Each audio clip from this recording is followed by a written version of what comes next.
My name's Jake Turner, and I'm 24 years old. I never thought I'd be telling a story like this, but here I am.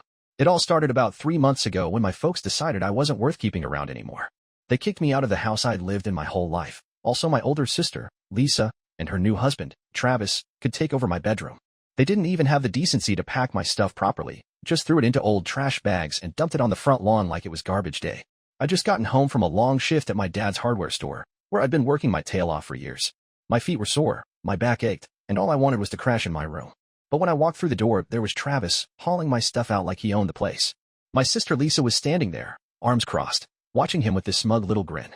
My mom, Cheryl, was hovering near the kitchen, pretending to wipe down the counter, while my dad, Mike, was nowhere to be seen. "What's going on?" I asked, dropping my work bag by the door. My voice was steady, but inside, I was starting to panic. Travis didn't even look up, just kept yanking my clothes out of my dresser and stuffing them into a black garbage bag. Lisa turned to me, her eyes cold, and said, "We're taking your room, Jake. Travis and I need the space now that we're married." I blinked, trying to process that. "You're what?" "This is my room. Where am I supposed to go?" Mom finally piped up, still avoiding my eyes. "Oh, Jake, don't make a fuss. Lisa and Travis need a bigger space. The spare room's too small for a married couple. You can sleep on the couch or figure something out." "Figure something out?" I repeated, my voice rising. "I live here. I've been here my whole life. You can't just kick me out like this." That's when Travis decided to chime in. He straightened up, holding my work boots in one hand, and glared at me. "Watch how you talk to my wife, man. She deserves respect." "Respect?" I shot back, stepping forward. "You're throwing my stuff into trash bags like it's nothing. That's my life you're tossing around." Before I could say more, Dad came stomping in from the garage, his face red and his work apron still tied around his waist. "What's all this hollering about, Jake? You causing trouble again?" "Trouble?" I said, turning to him.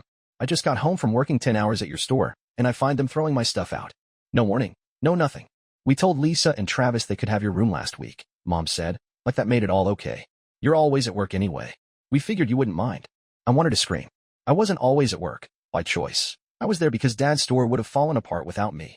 I'd been the one keeping the books, managing inventory, dealing with customers, all while he fumbled with the ancient cash register he refused to replace. But to them, I was just in the way. "You're 24, Jake," Dad said, crossing his arms. "It's about time you moved out anyway. You're dragging us down, always hanging around here." "Dragging you down?" I said, my voice shaking. That hurt more than I'd expected. I'd poured everything into that store, my time, my energy, my ideas. I'd set up their online store, figured out how to ship orders, even built a website from scratch. And now I was the problem? Travis smirked, tossing my boots into a bag. "Don't worry, man. We'll take good care of this room. I'm thinking we'll repaint it. That gray you've got going on is depressing." I looked around my room, the place I'd called mine since I was a kid. The walls I'd painted myself when I was 17, the shelves I'd built for my tools and books, the desk I'd saved up for to do my work. All of it was about to be erased, and they didn't even care. Something inside me snapped, but not in the way they expected. I didn't yell or fight. Instead, I felt this strange calm wash over me. "You know what?" I said, my voice steady. "Fine. Give me a day to pack my stuff properly, and I'll be out of here." They all froze, like they hadn't expected me to agree so easily. Lisa's smirk faded, and Mom looked unsure. "Well, that's real mature of you, Jake," she said, her voice wavering. I didn't respond. I just started picking up my scattered clothes, folding them neatly, and putting them into the bags.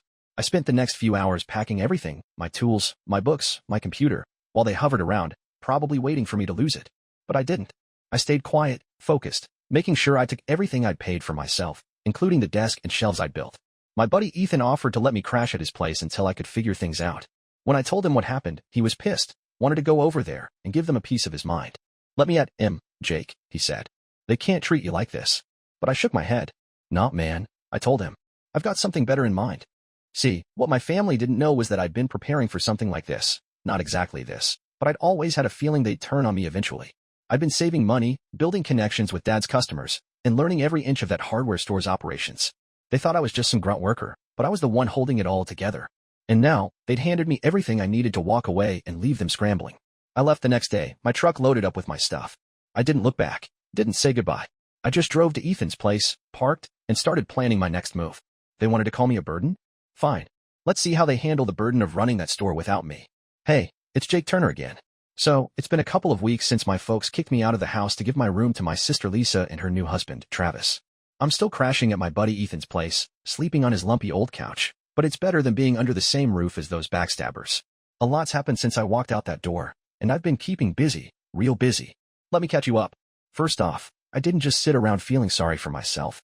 Nope, I got to work. See, I'd been working at my dad's hardware store, Turner's Tools, for years. I wasn't just some stock boy or cashier. I was the guy who kept the whole operation running. I handled the inventory, set up the online ordering system, dealt with suppliers, and kept the customers happy. Dad's too old school to figure out a computer, and Mom's more interested in gardening than business. Lisa? She never lifted a finger to help. So when they tossed me out, they didn't just lose a son, they lost the backbone of their store. The day after I moved out, I started making calls. I built up a lot of good relationships with Dad's regular customers over the years, guys like Mr. Peterson, who owns a construction company, and Mrs. Delaney, who runs a landscaping business. They trusted me, not my dad. So I reached out, let them know I was no longer with Turner's Tools, and told them I'd landed a job at Harper's Hardware, the big competitor across town. I didn't badmouth my family or anything, just said I was moving on to a place where I could offer better service and prices. And guess what? They followed me. Ethan's been a real champ through all this. He lives just a couple blocks from my folks' house, so he's been keeping an eye on things over there. He's got this habit of sitting on his front porch with a beer, pretending to read a book, while he listens to the chaos next door. And let me tell you, it's gotten wild. Lisa and Travis moved into my old room, and from what Ethan's told me, Lisa's turned into some kind of dictator. She's decided my room isn't good enough as is, she wants a full overhaul. New flooring, built-in wardrobes, the works. She's been nagging Mom and Dad to pay for it, and they're too spineless to say no. Ethan caught a big fight the other night while he was out watering his lawn. Lisa was yelling at Mom about how they'd promised her a real home when she and Travis moved in. You said we'd have everything we need, she screamed, loud enough for Ethan to hear every word. Mom tried to calm her down, saying they'd need a few months to save up for all the renovations, but Lisa wasn't having it. I didn't marry into this family to live in a dump, she shouted. Travis, being the pushover he is, backed her up, telling Mom she was being stingy with her money. Ethan said he almost dropped his hose laughing at that one. Meanwhile, I've been settling in at Harper's Hardware.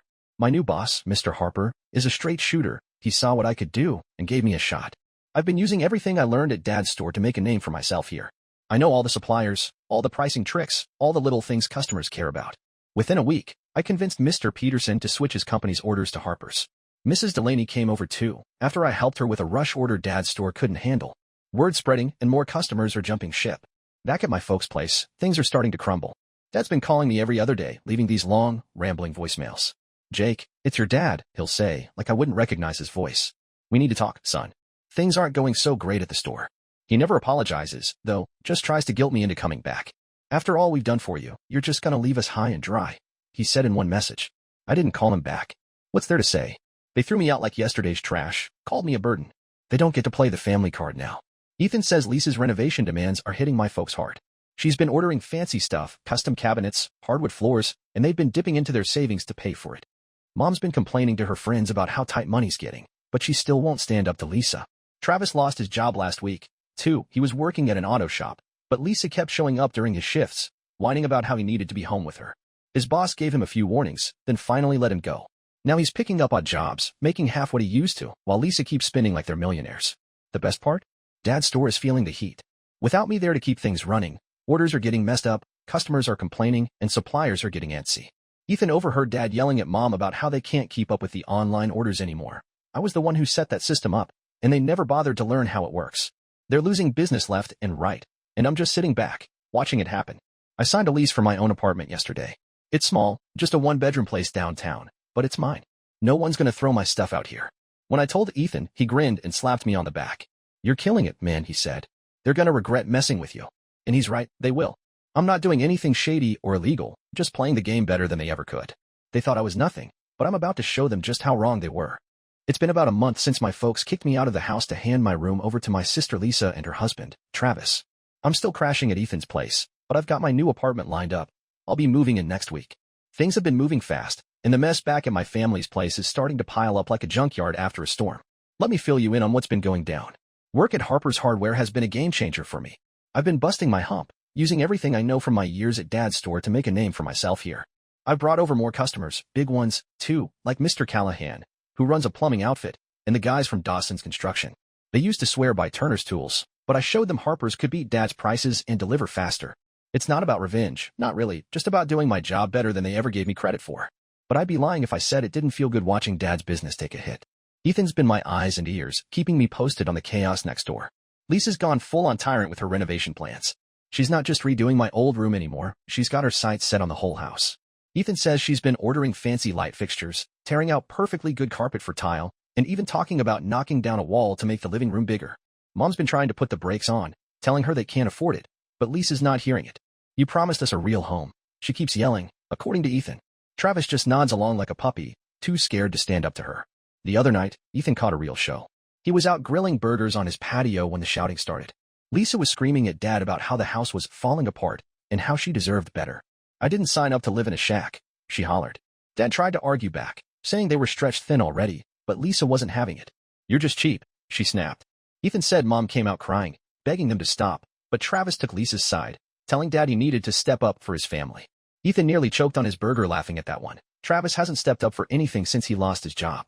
Speaking of that, Travis is still out of work. After getting canned from the auto shop, he's been picking up random gigs, mowing lawns, delivering pizzas, whatever he can find. But Lisa's spending money faster than he can make it. Ethan says she's been coming home with shopping bags full of clothes and makeup, stuff they definitely can't afford. Mom's been footing the bill for most of it, dipping into their savings and even taking out a loan to keep Lisa happy. Dad's too proud to admit it, but Ethan's heard him grumbling about how tight things are getting. The store's falling apart, too. Without me there, they're dropping the ball left and right. Customers are leaving bad reviews online, stuff like orders never shipped and rude service. I used to handle all the online stuff, tracking shipments, answering emails, making sure everything ran smooth. Dad's too stubborn to learn, and Mom's clueless about computers. Lisa and Travis don't even bother helping. They're too busy fighting over paint swatches. Ethan says Dad's been staying late at the store, trying to figure out the mess, but he's in over his head. Dad's been calling me more, too. His voicemails are getting desperate. Jake, it's your dad, he'll start, his voice all gruff and tired. We're struggling here, son. The store's not doing so hot. We could use your help. No apology. No, we messed up, just more guilt trips. Your family, Jake. You can't just turn your back on us. I don't call back. They turned their backs on me first when they threw my stuff on the lawn and called me a burden. They don't get to play that card now. Mom tried a different angle yesterday. She sent me a text, Jake, we miss you around the house. Things aren't the same without you. Could you come by and help with the store? We're in a real bind. I read it, but I didn't reply. They didn't care when I was in a bind, scrambling to find a place to sleep after they kicked me out. Ethan says Mom's been looking worn out, bags under her eyes, hands shaking when she's outside gardening. She's stressed, but she won't stand up to Lisa. Nobody will. Lisa's latest stunt was demanding they turn the garage into a craft room for her. She's been posting pictures online, acting like some big shot influencer, even though she's got maybe 200 followers. Ethan says she's been buying all kinds of supplies, yarn, paint, a fancy sewing machine, stuff they can't afford. Dad finally put his foot down, saying they didn't have the money, and Lisa flipped out. Ethan heard her screaming, "You're ruining my dreams," before storming off to sulk in my old room. Travis just sat there, not saying a word. I moved into my apartment yesterday. It's nothing fancy, just a small place with a bedroom, a kitchen, and a little living room.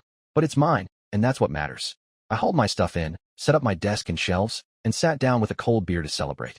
Ethan came by to help, and we toasted to new beginnings. They're gonna crash and burn, man, he said, grinning. And you're just getting started. He's right. I'm building something for myself while they're tearing everything down. They thought I was nothing, but I'm proving them wrong, one customer at a time. It's been about 6 weeks since my folks kicked me out to give my room to my sister Lisa and her husband, Travis. I'm settled into my new apartment now, a small place, but it's mine, and nobody's gonna throw my stuff out here. Things have been picking up for me at Harper's Hardware, but back at my family's place, it's a whole different story. The cracks are turning into craters, and I'm just sitting back, watching it all fall apart. Here's the latest. Work's been good, real good. I've been bringing in more of Dad's old customers, showing them what real service looks like. Guys like Mr. Callahan and the Dawson crew are telling their buddies about Harper's, and word's spreading fast. I'm not doing anything shady, just offering fair prices, quick delivery, and actually listening to what people need. Turns out, that's more than my dad's store can manage these days. Mr. Harper's noticed, too. He pulled me aside last week and said, Jake, you're a natural at this. Keep it up, and we'll talk about a raise. That felt good, better than anything I ever got from Dad. Ethan's still my go-to guy for updates on the chaos next door. He says Lisa's gone off the deep end with her renovation obsession. She's not just redoing my old room anymore. She's got plans for the whole house. She convinced Mom and Dad to refinance the place to pay for it all. New kitchen counters, a fancy bathroom with one of those rain shower heads, and a big deck out back. Ethan says she's been showing off sketches to the neighbors like she's some big shot designer. Mom was against it at first, tried to tell her they couldn't afford it, but Lisa played dirty. Don't you want your grandkids to grow up in a nice house? She said, even though she's not even pregnant. That was enough to sway Dad, and now they're in debt up to their eyeballs. The renovations are a mess, though. Ethan says the contractors found water damage in the walls, stuff that's been there for years, and it's driving the costs through the roof. Lisa's insisting on top-shelf stuff, marble counters, hardwood floors, and Dad's too proud to admit they're in over their heads. Ethan caught a fight last night while he was taking out his trash. Lisa was yelling at Dad about how the new bathroom tiles weren't the right color. "I wanted seafoam green, not teal," she screamed, loud enough to wake the whole block. Dad shouted back that they didn't have the money to redo it, and Lisa stormed off, slamming doors. Ethan says the neighbors called the cops because of the noise, but when they showed up, Lisa tried to blame Mom and Dad for ruining her vision. Real classy. Travis is still jobless, and it's getting worse. After losing his gig at the auto shop, he's been picking up whatever work he can find, but it's not enough. Lisa's been riding him hard, showing up at his odd jobs to chew him out. Ethan says she went to the pizza place where he was delivering last week and yelled at his boss about how Travis deserved better hours. The boss told him to take a hike after that. Now Travis is working part-time at a warehouse, pulling in peanuts, while Lisa keeps spending like they're rolling in cash. She's been buying all kinds of stuff, new clothes, jewelry, even a fancy camera to start her influencer career. Ethan says she's got maybe 250 followers, but she acts like she's famous. The store's in freefall. Turner's Tools is bleeding customers, and without me there, they can't keep up. Dad's been trying to handle the online orders himself, but he's hopeless. Keeps shipping the wrong stuff or forgetting to ship at all. Mom's been trying to help, but she's just as lost. Ethan says Dad's been staying late every night, cursing at the computer while the bad reviews pile up online. "Worst service ever," one guy wrote. "Used to be reliable, but not anymore," said another. "I built that reputation for them, and now they're trashing it." Dad's calls are getting more desperate. "Jake, it's your dad," he'll say in his voicemails, sounding like he hasn't slept in days. "The store's falling apart, son. We need you back. You know how to fix this." He still won't apologize, just keeps leaning on the guilt. "Your family, Jake. We're counting on you." Mom's been texting, too. "Jake, please come home. We're drowning here." I don't respond. They didn't care when I was drowning, scrambling to find a place to live after they threw me out. They made their choice, and now they're living with it. Ethan says the house is a war zone.